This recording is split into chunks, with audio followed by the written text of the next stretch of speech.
The Against All Odds podcast, sponsored by Oak Forest Recovery.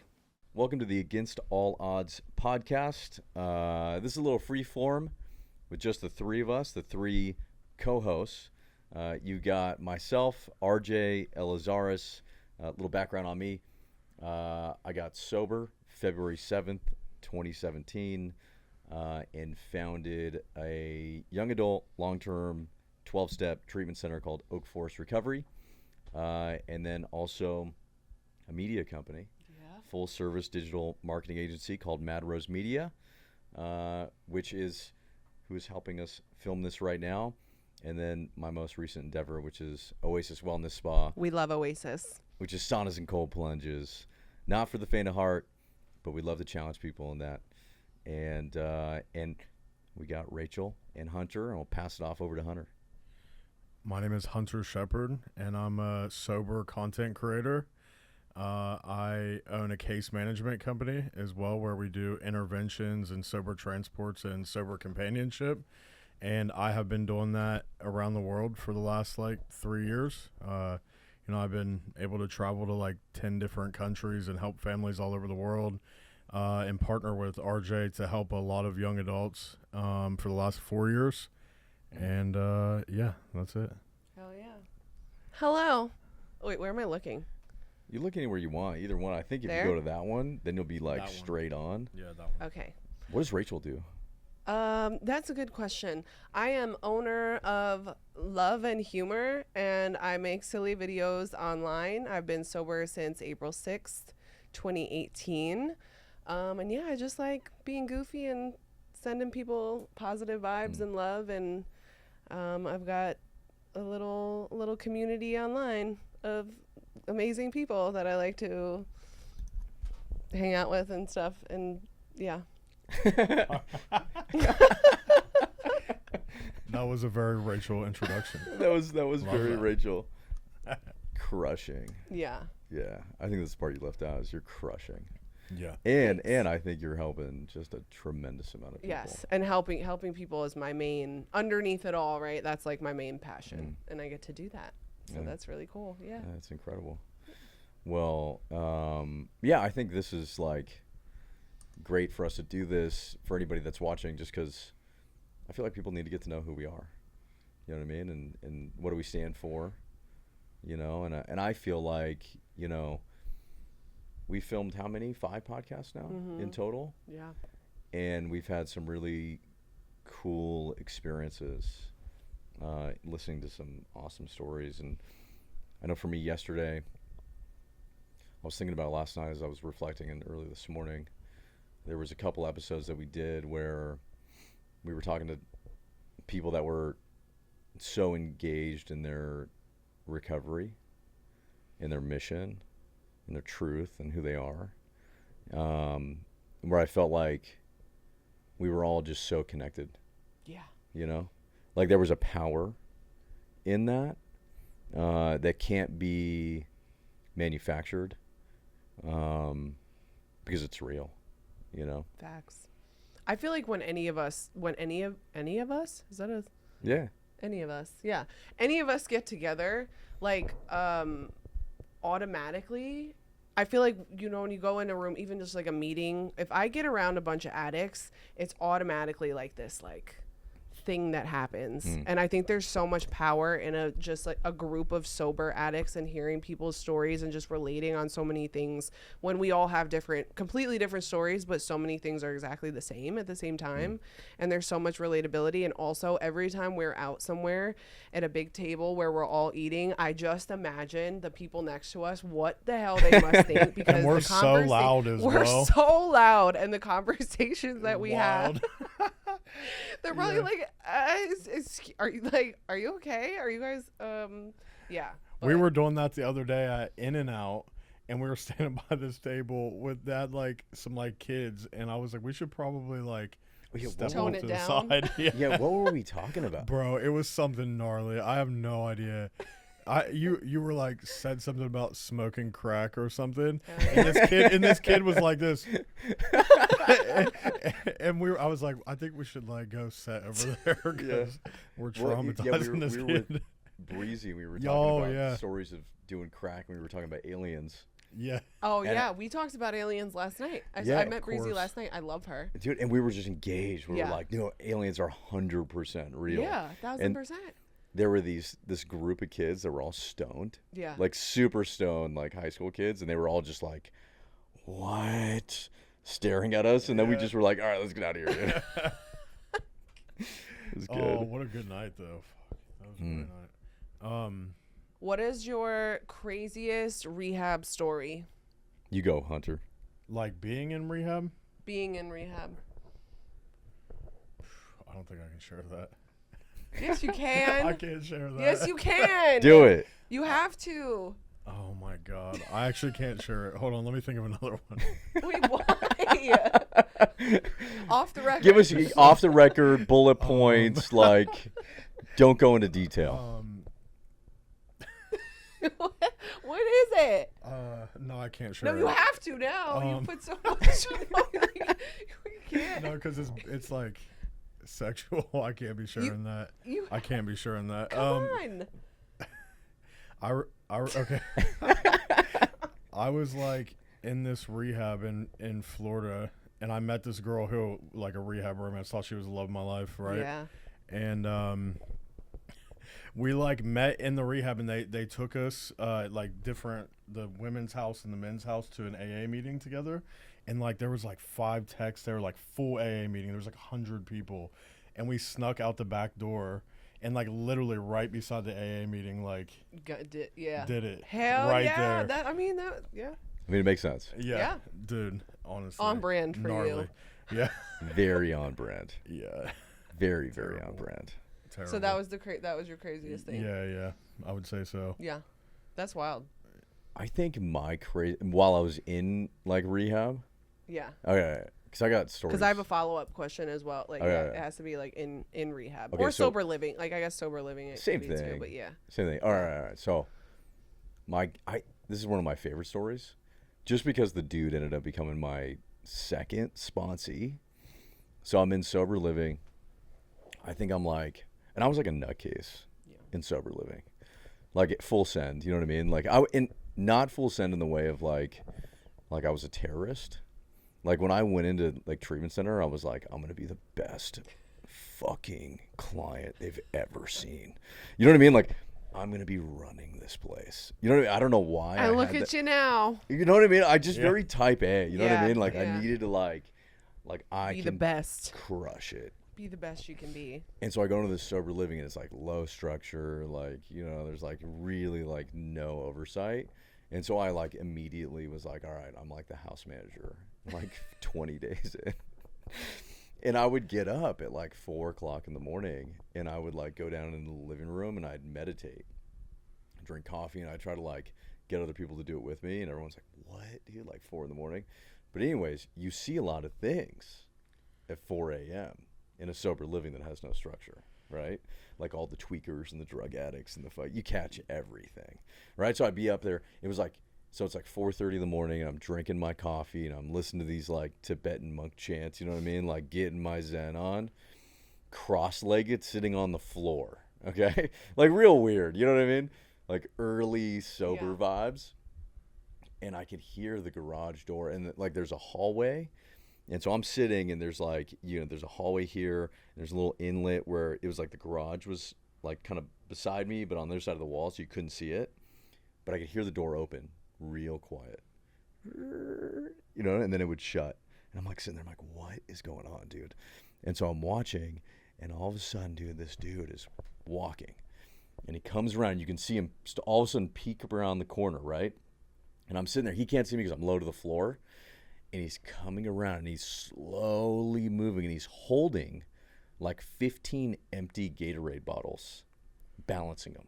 Okay, it's Jordan. You know Jordan? Oh, yeah. So Jordan, he's coming around, and he's holding them, and he's moving super slow because he's like, you know, he's all tweaked out. Yeah, he's like, you know, hypersonic hearing. Yeah, yeah. You know what I mean? So he's like slowly moving, and he comes around the corner, and all of a sudden we lock eyes, and he freezes, and then he tries to go back, and the bottles go fucking everywhere, dude, right? So like bottles go everywhere, and he hides right? Thinking that like I didn't see him or something. And I'm like, Wait, he stood right in front of you and hid? Like no, he no, was behind the invisible, wall, or- just behind the wall. Like I can't see him. You know what I mean? He's just sitting there. I'm like, Yeah. And you know that was loud as fuck with all the bottles everywhere, dude. Like banging. It's like tile floors. You know what I mean? Oh. And I'm like, Jordan, I see you, dude. You know what I mean? And also he's like, oh my God, I'm sorry. And he's trying to pick him up and they're falling everywhere. And then he just was like scurried off and ran out. Anyways, he became my second sponsor. What was he doing? He was just tweaked out. He was tweaked out, dude. And then What was he the next morning, I went out in the garage to try to see if I could find him, and he was hiding up in the rafters. Oh my God. Go out into a garage at 4:00 in the morning, pitch black, and see somebody's eyes staring down from the rafters. Scare the shit out of you, dude. That's He was fucking- high as fuck, wasn't he? Yeah, that was probably one of my craziest while I was in Yeah. Yeah. rehab. Yeah. But I also was that dude that like no one really did crazy stuff around me because I went to like the house meeting and was like, hey, I just want to let everyone know, like I'm not your friend. I'm holding everybody accountable in this bitch. Because I That's- just that was figured, your like, vibe, I'm yeah. like, dude, if I'm in rehab or sober living, like, I don't want to be messing around with the people that are messing Right. around. For whatever Right. reason, that was just my vibe. And I'm like, I'm not here to make friends. None of you are my friend. And if you do anything that I'm is like, telling. yeah, just believe. Yeah. And if you think somebody told on you, just know it's me. assume it was me. Yeah. Yeah. Working in treatment though, you see a lot more Oh, crazy yeah. shit because Oh, you're for there. sure. For, it's just a longer period of time, and you catch everything. Oh, you know, for man. sure. Yeah, we've working in like treatment. both experienced some crazy stuff at Oak Forest, like Yeah. gnarly. Cool. What about you? Let me think. I think my craziest is probably similar to yours. Yeah. When I was at Crossroads, I was on. There was one other kid that was my age because there was a lot of older people, and we were the only people that were like around the same age. And we had planned that we got put on contract like so that we couldn't be around because we were spending too much time. You know, you know how that goes. Yeah, I yeah, was yeah, on yeah. contract every treatment center that I went on. Within a week, I was on some kind of contract. Yeah. You know, like Well, I've you sat can't be down near with- this person, you can't be alone with this person, you can't, you know, whatever. And this so Crossroads is a huge facility. Like it's basically It's like massive. a resort, and there's only like 16 is their max. I think maybe there was like 12 clients in this whole entire thing, right? And so we had planned to like meet up at a certain time and end the night. We're like set. I think he Like like on the beach or passed a something? note to me somewhere. Yeah, I know, but might have been the well. There was no beach, but there was like the ocean there. Yeah, yeah.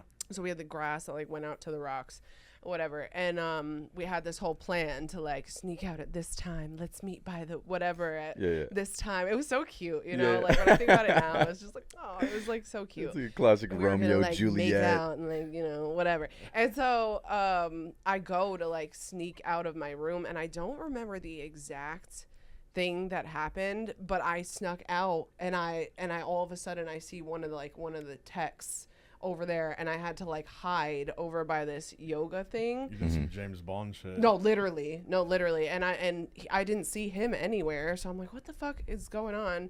And I never got to meet up with him because I was very close to being caught up, and they would have sent my ass home. They warned me, and I was there on a scholarship, so they weren't fucking around. So I was really like, I was doing some daredevil shit, you Yeah. know, for that like specific scenario because I wasn't even there. Like Yeah. I wasn't a paying client, You, so you know where she's talking about? No. At Crossroads in Antigua. Yeah. Eric Clapton's place. Yeah, got yeah, yeah. it. Oh, that's dope. yeah. So Did you make it through the whole treatment? I did. Okay. I loved it there. I was It's one of the best countries in the world. unbelievable. Wow. Yeah, just the vibe, like out. Just yeah, it was amazing.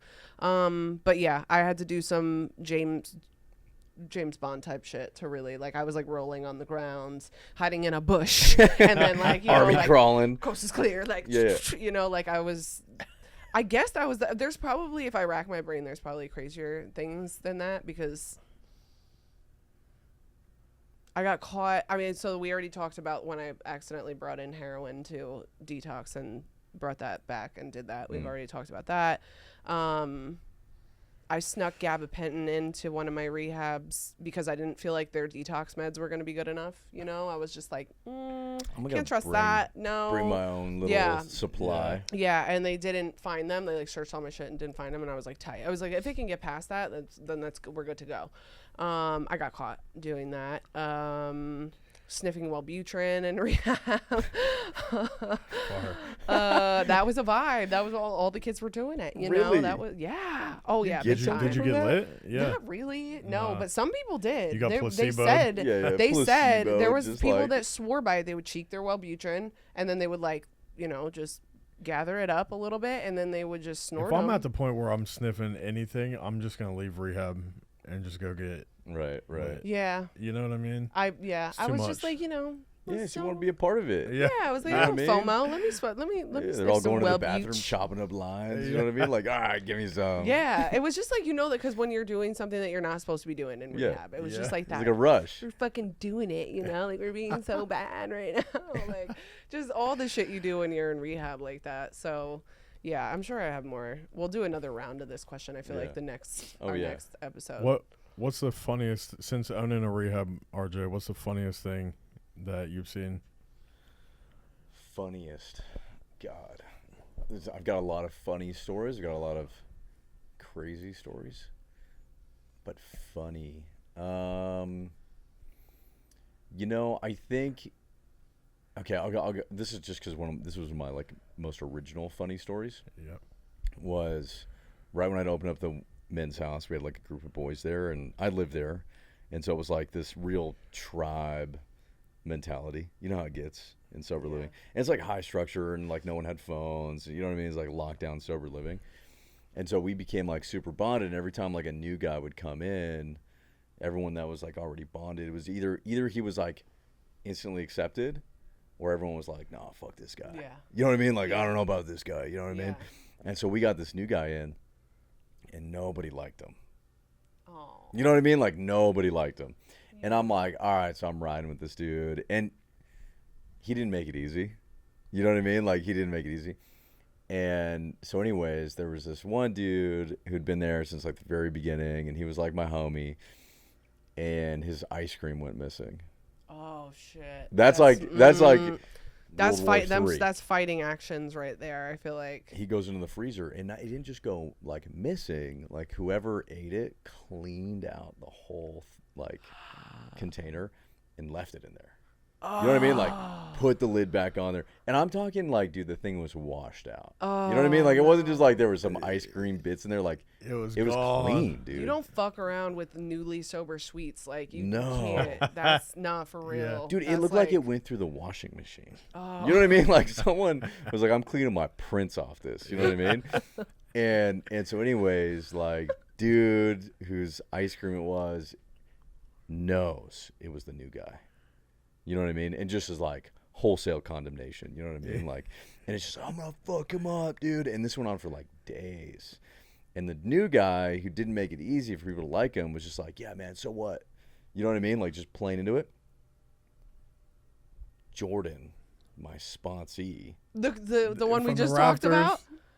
Months later, dude, and these two are like going to blows. Like, they're gonna fight each other. I'm having to break it. I mean, it's like. So wait, new dude didn't tell him that it wasn't him. He was just like, yeah. New dude was like, no, I didn't. But like, if that's what you want to believe, like, go for it. Okay. You know what I'm saying? It was like that kind of vibe. Yeah, you know what I mean? Okay.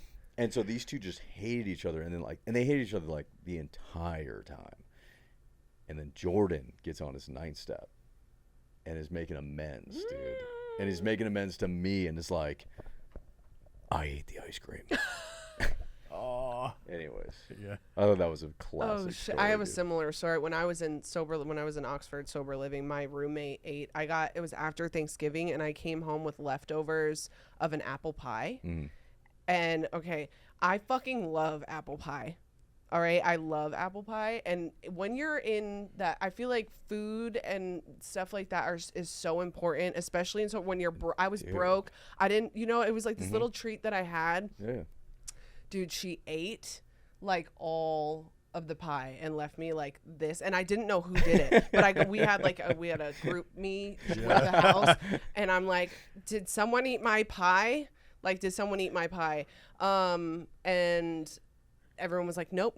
And then my roommate at the time was like, oh yeah. And I don't remember. She said it, the way she worded how she ate it wasn't like, oh, I'm sorry. Oh, I'm so sorry. I didn't know it was yours or whatever. It was like, sorry, but it was like out on the table or something, like, I don't know, some shit. Yeah. I was like, this It started a war. you. No. After that, we were never the same. That's what I We were mean. I moved out. Yeah. I moved out of this house a couple weeks later and got an apartment because after that, I was like, this bitch ate my pie. Yeah, She's yeah, not yeah. sorry for Yeah. it. She's not like, she It didn't was buy me a sacred. new She one. just stepped over the line. You Oh don't my fuck God, with we her. had a but it whole- is Sacred. really No, sacred, it's fucking. dude. There was a whole incident with a stroop waffle, which I didn't even know what girls Stroop waffles are great. girls in houses with food, and I don't know if guys. I feel like girls go a little harder for those type. I don't It know. depends either. on the guy. I guess it depends, Yeah, but it depends on how much war, testosterone is going in the house. gangland shit. If will everybody's happen, like working out Yeah. and pumped up, there's fight's gonna happen. Oh, yeah. If you fuck with someone's yeah, food, for you sure. can't fuck with someone's food and sober living, and just in early recovery period. I feel like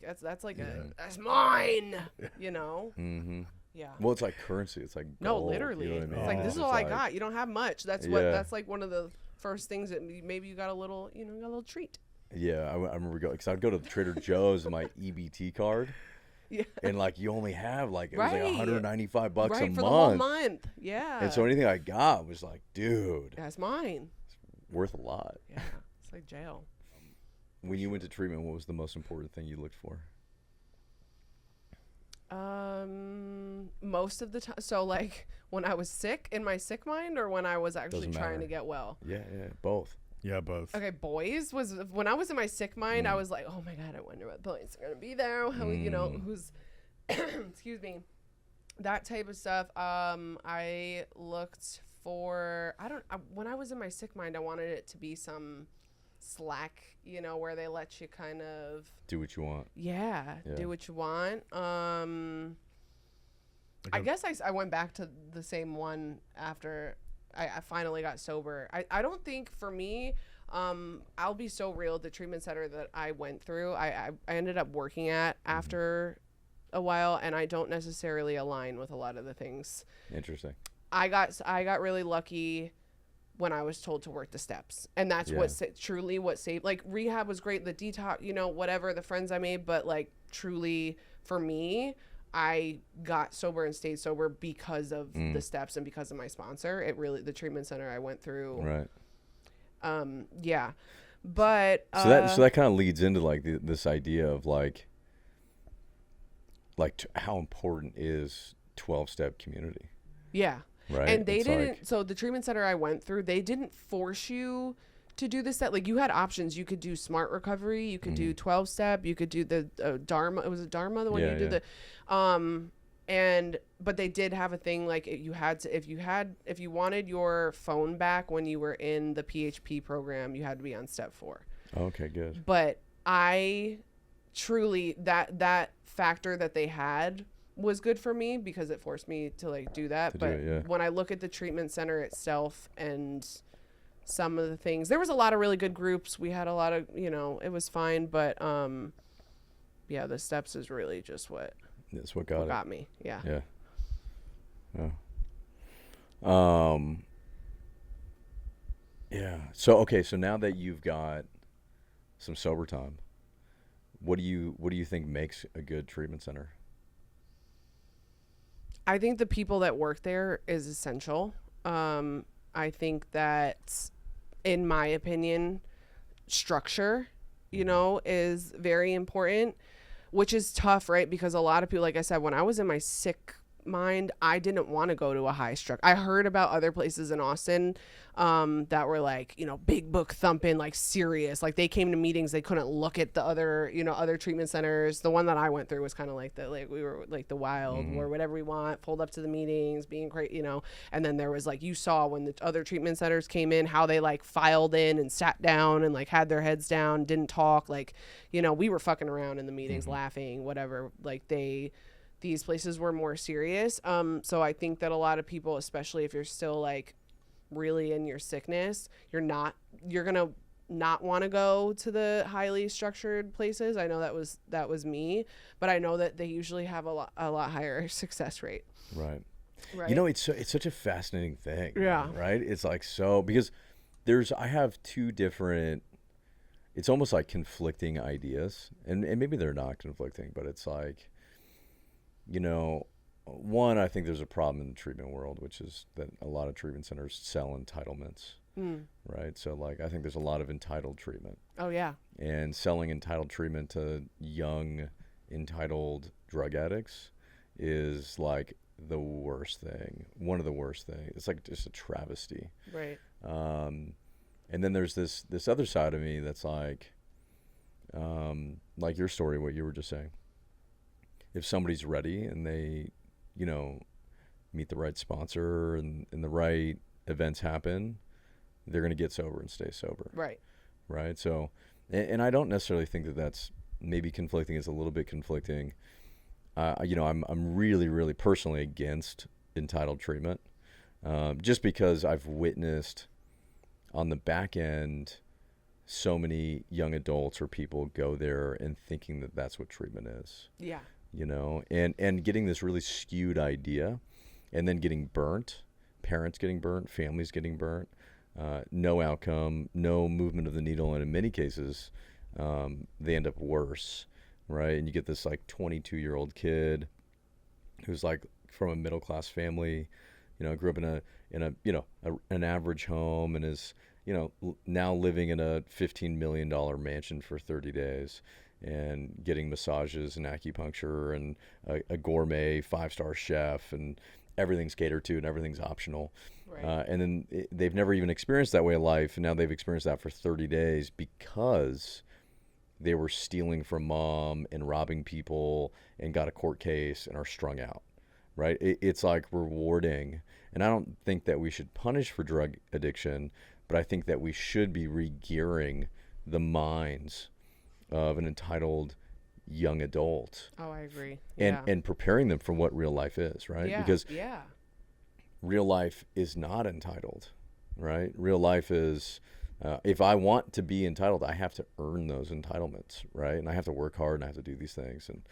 And but then on the flip side, you've got all these people that have gone places and done the, you know, rinse and repeat many, many times, and then something clicks and they're ready and they meet the right sponsor and they get it.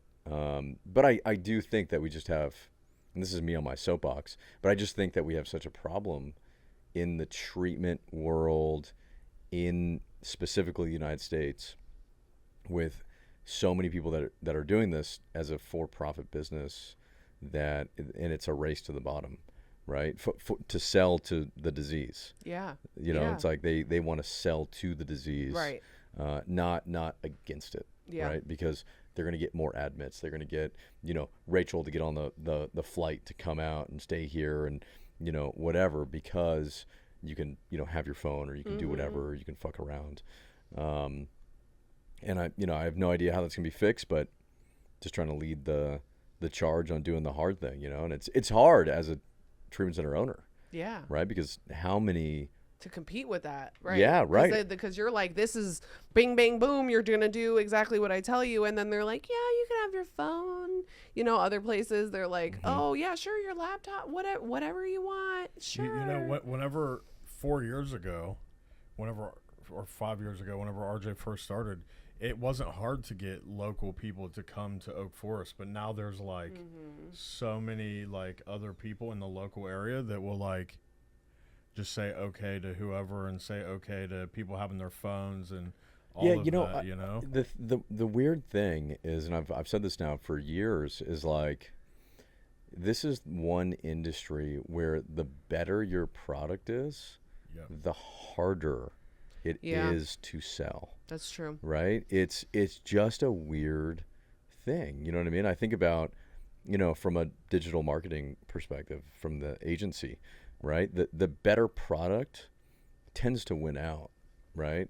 Or like Oasis, the wellness spa, right? We have local people that have wellness services. The better product tends to win, right? So you got better product or a better service and price, right? But in the recovery industry, it is so different, right? Because and there's so many different ways up the mountain. I think that's the problem. But it's like, you know, what I believe to be a good product is long-term, 12-step, high-structure accountability in really teaching, you know, the rigorous principles of what it's like to live a life of sobriety and recovery, right? Which is a hard sell to a 22-year-old sick mind. Right. Oh, totally. Yeah, 100%.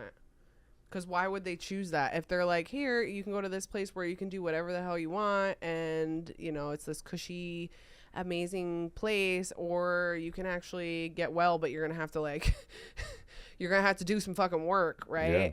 What do you think some of the most ridiculous excuses are that people use to not come into rehab? Anything. I feel like anything. Can Yeah, be an just about. excuse. Well, yeah. I mean, you could look at it from the perspective of like anything you put ahead of your recovery is ridiculous, right? But I think that, you know, some of the more recent ones is like young kid working at, you know, 3 shifts at Vaughn's, you know what I mean? And is like, I just can't give up my job to stop shooting heroin. I'm sorry. This is like, I have a job. And it's like, dude, you know, come on, man. You're living in your car and you're working at 24-hour fitness 2 days a week. Yeah. You know what I mean? Like, dude, you're going to die. Right? But I think the excuses don't so much matter. I think it's just whatever somebody can manufacture to buy themselves, like I always say, seconds, inches, or hours and days, right?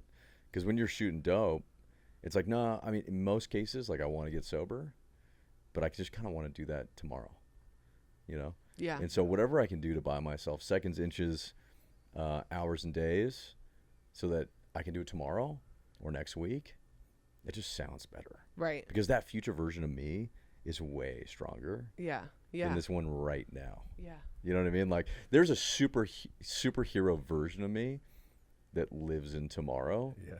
That can literally do Do anything. anything. Yeah. You know what I mean? Like, that version of me can do laundry better. Like, Everything. it can handle that phone call I don't want to do. You know what I mean? Like, that version of me, man, he's great. And that even know? happens in sobriety as well. Oh, yeah. Oh, it's a constant. Yeah. I'll do it tomorrow. Might even be worse. Yeah. Yeah, it Yeah. might be. You're not wrong.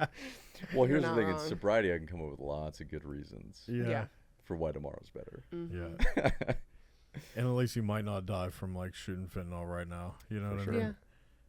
It's a lot more dangerous whenever you do that, whenever you're using, you know? Yeah. Yeah. Hey, I want to ask you guys, what is your opinion on Matt? So, okay, I've talked about this a lot on my platforms. When I first got sober, I was like, absolutely not. Here's how I got sober through the 12 steps, right? Complete abstinence, did the whole thing. No, you know, I didn't do any any maintenance, nothing, right? My mindset was, and I was very big book, you know, like, this is it. This is nothing else. I thought that was literally the only way for every single person. No other avenue would work.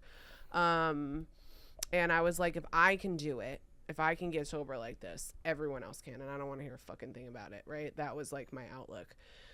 I was in Oxford sober living, and I went to the World Convention, and I sat in on a panel or like a seminar about Suboxone and how the person who was speaking phrased it was, if this was your child, right, and they are out in the world right now where fentanyl and everything is so dangerous and people are dropping dead every single day, would you rather tell them that, like, hey, you have to do it this way or you're not sober, or would you rather give them a lifeline to have, you know, be able to not die, and then eventually down the line they can do it, right? That changed when I looked at it that way, and looked at how many of my friends I've seen pass away, and because they just couldn't get this shit, you know what I mean? Right. They tried so many times and they just could not get it.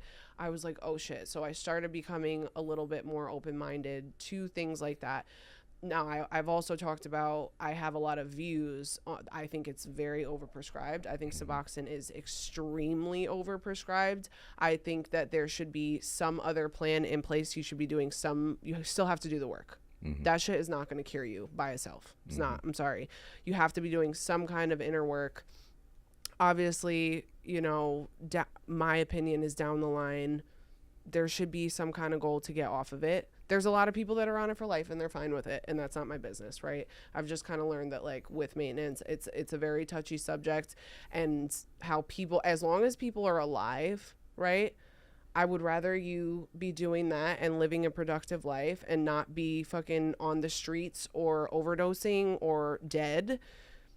And I think that it has made it so a lot of people are still able to be alive today and function just daily, you know? Yeah, I think you bring up a really good point, which is, you know, because similar, I think we're pretty aligned in a lot of ways, but, you know, I've always been very against Matt, right? I've always been very against. I like it as a good intervention, right? And in the early days, I was very much a zealot, right? Like That's how I was too. AA, you know, if you're taking any sort of mat, not that you're not sober, but you better be getting off of it within a few days. Like you better be having a titration. And over the last, you know, really since COVID, I mean, since fentanyl has become the primary opiate, at least here in California, and what I've really kind of seen on a national basis, and the amount of people I've seen die in the last 4 to 5 years, I'm much more inclined to, especially the way people come off of fentanyl and how long of a tail it has and how it gets its hooks into people in such a different way than heroin did. Heroin was so predictable. Like the detox of heroin was so predictable. Yeah. You know exactly how many days, you know exactly what the protocol was going to be, you know exactly when that person was going to start feeling better. They could be on a Suboxone taper for, you know, 4, 5, 7 days, real quick, and be great. Yeah. You know what I mean? Like week and a half, 2 weeks in, they're feeling perfect. And predictably so. Where fentanyl, it seems like it's very unpredictable. It seems like it goes for a much longer period of time. And if you relapse, the rate in which you could overdose and die is so much higher. And so my stance today really is not so much against Matt, but really for, I think, the research that's being done and some of the people that are using Matt in just a longer sort of taper, right? To keep people on it for 30 to 45 days. And one of the things I've really gotten interested in more recently is the Sublocade shot, because it naturally titrates. And my big problem with Matt, there's a couple. One is when you take it daily, you're getting a spike and you feel loaded, right? So you're kind of hitting those receptors every time you say you take 4 milligrams or 8 milligrams, right? And you can watch that in the drug addict. And you also watch the fiending behavior of the dope fiend going to get his Suboxone every day, right? Like right there on the minute. I need my subs, I need my subs, I need my subs.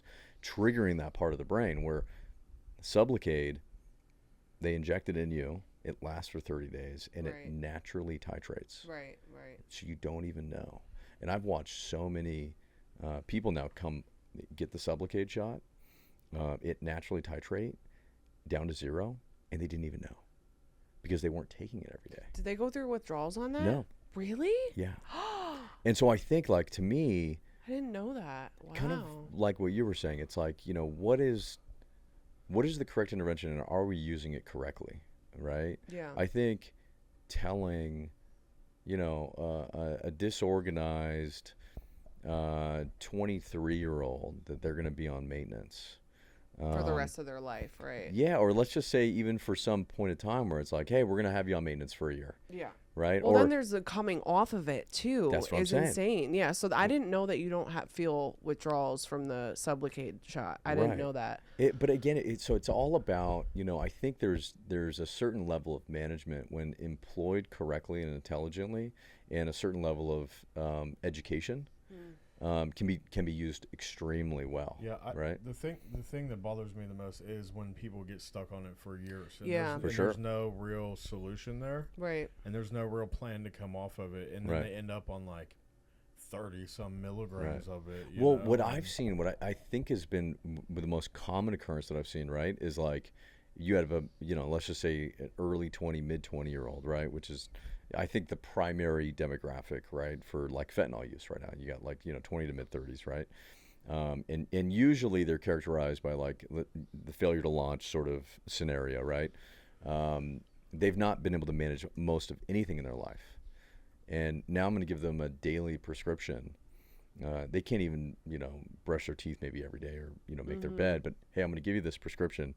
And not only are you supposed to take it as prescribed, and mind you, if you take double, you might feel more. You need to take it at the same time every day. And don't forget to refill it before it runs out. Right. Yeah, right? That's a huge problem to people.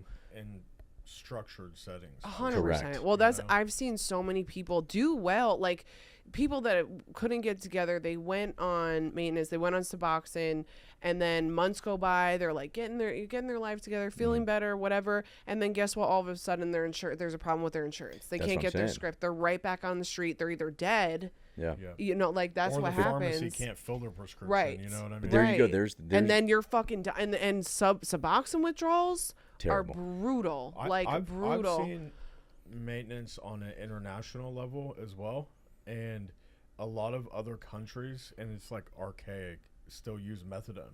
Yeah. Australia uses methadone, the UK, South Africa, and that is like, I mean, it's just unbelievable how bad that stuff is as a whole. But then they won't give them any, like a large amount of doses to take home. So every single day, liquid handcuffs. if they don't get to the clinic, they're screwed. Yeah. And like you can't go anywhere. You can't go on vacation. You can't really work unless it's around that. I hate that. Well, that's why I see it as a failed plan, but not Matt in general. I feel that it's the management around it. I feel like it's how it's employed. Right. It's the education around it. It's got life-saving properties, right? Correct. It's that's what I'm saying. There's a lot of good for someone that cannot fucking get it together and that really just needs that extended help to like get it together. But like you said, there's just so many issues with it, and same with the methadone. There's so many people. Like imagine how fucking small your life is. I know that now once at least in New York, back in New York, all my friends, they would get take home bottles. I think like after a few months of doing pushes well. Matt heavy. Yeah. Super heavy. I feel like a lot of places do here. Yeah.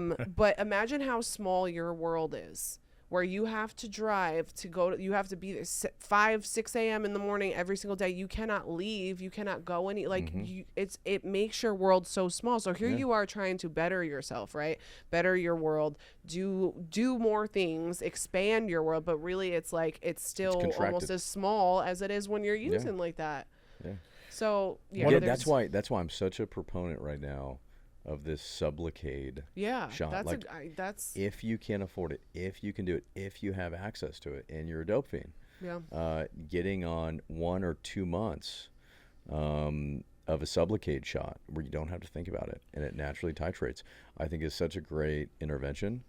That is life-saving. You don't have to think about it. But I think the other thing to talk about on Matt, because there's that one piece, right, which is unmanageable young adults. How our system is currently set up or not set up to prescribe and manage it. Right. But then there's the other side, which I think we hear about this a lot in probably the 12-step community, which is if somebody's on Suboxone or MAT, is that cutting them off from spiritual experience? Correct. Yeah. I've had sponsees that have been on Suboxone.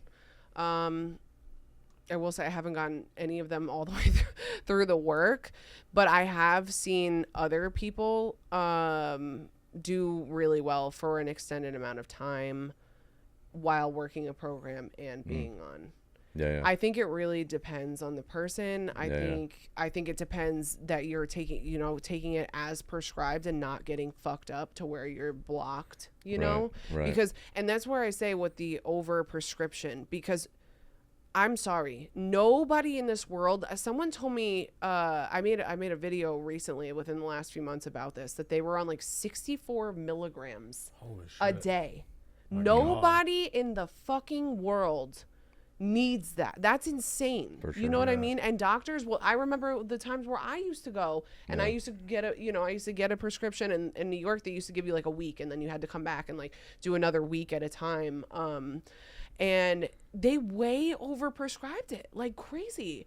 I would, when I would detox myself at home, I would take little fucking, I hated Suboxone. I hated how it made me feel. I hated it. I would take the smallest amount that I could possibly take, and a quarter of an 8 would be fine for me most times to make me feel okay, like baseline. You do not need 64 fucking milligrams. Yeah.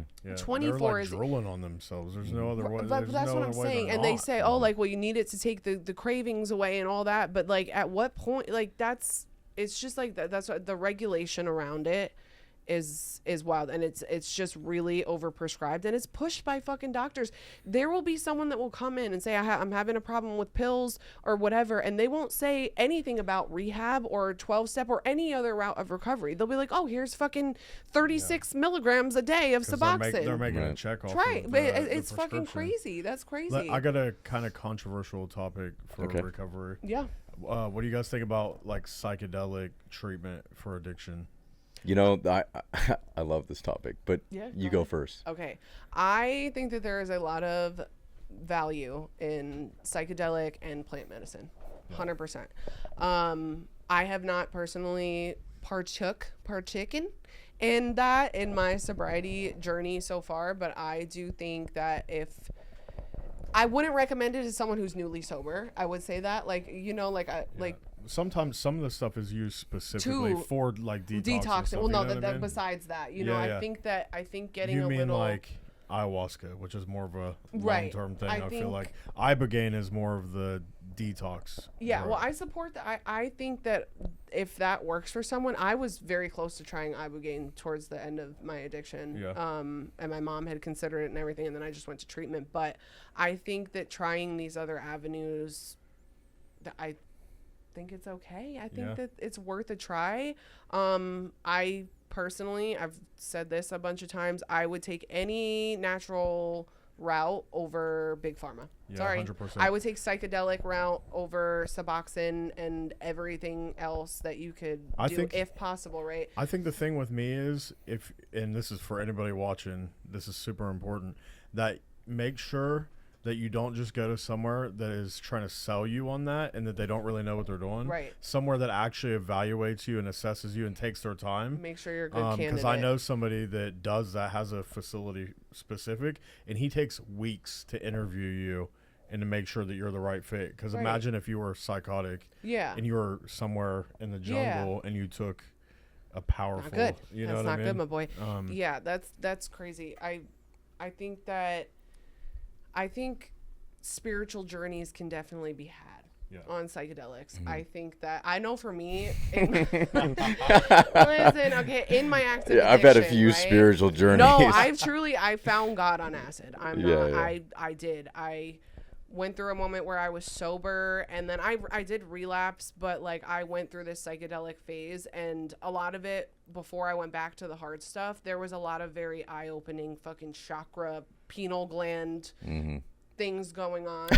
And no, for real. Yeah. Obviously I abused the hell out of, like, I took it too far, but I can absolutely see value in all of the psychedelic. It's just like, you know, it's just, what's the word I'm looking for? Opening in ways. Yeah. You know, I think it's, dude, there's two different areas that I see here, right? When I think about psychedelic plant medicine being used. So, and I've been close with a lot of people in the recovery industry and people that have long-term sobriety that are like kind of leading the charge in a lot of this different stuff. And some of them that are very public about it, but there's the one that you were talking about, which is there's kind of the detox side of it, right? There's like the ibogaine. I haven't put a whole lot of research or thought into that side of things, but there's this other bigger movement, right, that I think that's happening within the recovery community, that people are going and doing spiritual journeys that have sobriety, right? And you know, the questions that come to my mind are, when is that appropriate? When is it not? Right. And that's tough. And I don't think that people have really determined that, right? Like, is that somebody is newly sober or 3 months sober and then they go and do that? Is that something that when somebody's got a year of sobriety, should they be through their 12 steps and sponsoring? Should they? And I think that's the big thing that people are coming to find out and learn right now. And especially in the recovery community, right? Is that person still sober? Right. Are they not? Yeah. Right? I don't have the answers to those things, but they're questions that are being asked. My personal opinion on when people say if this person is sober or not, I think it's within yourself and how you fucking feel. I was just about to say that. I You don't gotta be okay with it within yourself. Yeah, you know? because I don't give a fuck if I came in. I don't know.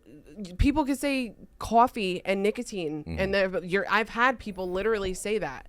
Like, oh, that's also a mind altering substance, and they'll be like, you're not actually sober, right? I don't think it fucking matters. Those people are crazy. That's No, like, no, I'm saying like that sounds right. like some Mormon. But AA there's some stuff people right that there. will take that route, and I just think if you are secure in your own recovery, what anybody else says, no matter what your shit looks like, and you genuinely are good with you yourself and whatever, what anybody else says shouldn't fucking matter. Period. I will say that I've had a lot of people that have had like truly life-changing experiences on it that I know.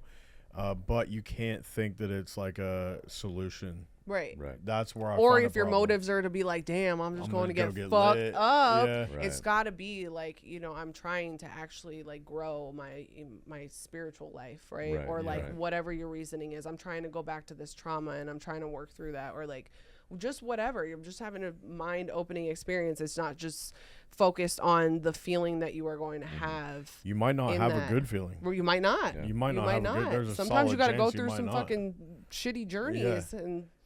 I think that's the part thing, of right? it too. It's so undefined, right? Yeah. It's so to the individual. It's so it's like, and then also how that individual relates to their broader community too, right? Yeah. So and then the community that they're within, and the different type of community that they're within. It's layered for sure, but it's becoming a big topic right now. Yeah. And I think we're gonna learn more and more about it. But I'm with you on. I trust natural remedies. Yeah. Over way more. Pharmaceutical, than big pharma. oh yeah, 100%, and that will be me all day. Yeah, I very recently got into natural supplements, even just for like my everyday life. Like instead of, like I had like allergies, sinus infection the other day, and I've learned about all of like oil of oregano and like all of these other things that are natural that actually I was always skeptical because I'm a pill popper, I'm a pharmaceutical queen, like I know I'm like, let me take all of the things. And just recently within the last year or two, I have been like these natural remedies. I also don't have health insurance, so I'm like, what can I get off Amazon? What can I get on Amazon? You just need to go to Erewhon with RJ. No, that's right. Yeah, Erewhon has everything. Actually, that's more expensive but it's all, than health insurance. I was gonna say, I went to get. So yesterday I was looking for Tylenol in Erewhon, right? And they don't carry Tylenol. They're like, we have something similar. It was like turmeric, beetle root juice. I don't know, whatever. It was some kind of shit, right? So the sweet guy comes over and like gives me the box and whatever, and he was like, "This is what you're looking for." And then I looked at how much it was. It was like $68 for like a little pack of like. I'm like, no. I was like, "Thank you so much." I like walked around and like put it on this. Didn't want him to see you put it back. Yeah. No, I was like, oh my god. But yeah, natural remedies in general, I would trust over what we are fed in our medicines and by doctors and by fucking big pharma. After the fucking Oxy and Purdue and all, I will never have the same trust in medical pharmaceuticals ever again in my life. I feel like I was really lucky because my general doctor that my family had, this guy right down the street, Dr. Horton. Amazing guy, now retired. He came and spoke a bunch at Oak Forest in the early days. Just phenomenal human being. He was a psychiatrist. He was a general, and then he spent a bunch of time in Africa and lived with tribes, and then did a bunch of Chinese medicine studies. And so he was a psych, right? And he was also like an internist, and could do all sorts of things, and his whole thing always was like Western pharmaceutical medications should really just be used in acute situations. Yeah. And only as an intervention. Yes. And should always be taken off as soon as possible while supplementing into what the more social or fundamental causes were, right? And so he was this big proponent on, like, we'd sit down, he'd always ask, like, okay, where are you working? What's your work life look like? Okay, friends, what are you doing, activities? What are your hobbies? And he would understand the life stuff going on. Because I'd go in there, you could be like, oh, I'm depressed, right? And he certainly had the ability to be like, okay, well, here, take this antidepressant, right? But he would look at all the other surrounding factors, and his whole lessons, and we spent a lot of time talking on this, were about, antidepressants and a lot of these medications should be used as interventions in acute situations while addressing the systemic, more social issue that is happening. Right. And his stance, and I don't know how true this is, but this was his belief, and he practiced for many, many decades, was that clinical depression, right, is a very, very rare diagnosis, right? But he was like, we prescribe for depression and all of these kind of common illnesses, right, in a huge degree, far too much than we really should, and that people, when they start these medications, can't stop them, right, and then they stay on them for years and years and years, right? And his big thing, his big gripe, and his soapbox was that was not the appropriate way that these medications should be used. Have you heard of? It's called lifestyle psychiatry. No. And it's like psychiatrists that are trained specifically in helping you change your overall like lifestyle instead of prescribing medications. Right. It sounds exactly what that is. Like I went to a thing in London, and that's like what they were talking about is how. Right. We want to stop prescribing people medications, and we want to help them change their overall lifestyle, their diet, Right. Their connections with others, even going outside and going on a walk and getting sun, you know what I mean, and breathing and being in nature and, changing everything about somebody's life and seeing if that's going to change how they feel before prescribing medication, you know? I think it's crucial. Yeah, I kind of feel like I wish our medical system, really looked at that in a much bigger way. Well, it's so fueled by money. For sure. Everything is so fueled by money. Right. What's the most memorable compliment or piece of feedback you've ever received? Oh my God. Okay. In short form. Short form. All right. This is when I was like 2 weeks sober. Yeah. This is the most memorable. It was brutal and it was painful. And I was sitting in the corner of my home group, 7 a.m. meeting, the one that you can't do. And I was sitting over on the couch, and I would get there an hour early, and I'd sit next to this dude, Peter. Okay, Peter, who's my partner at the media company. But at the time, I had nothing, right? And I'm strung out, track marks, just starting to feel better. And I'd go and I'd sit next to this dude because I saw him get his life back, get his daughter back. And I'd sit next to him, and by the second day, he looked at me and he goes, "Why do you keep finding a seat next to me?" And I'm like, "Well, because I watched you get your life back." And he's like, "How long has it been since you've seen your daughter?" And I was like, "I don't know. It's been like 2.5, 3 years." And he looked at me, and before he could respond, I started saying, "I'm like, yeah, my ex-wife is blah, blah." I'm just like trying to blame. And he looked at me, and he's like, "Disgusting." And I'm like, "I know, my ex-wife is like and he's like, no, you misheard me. You are disgusting." Literally. Peter! And I'm like, Dude, oh Peter's that my fucking God. guy. And he looks at me after that, and I'm like shook to my core, right?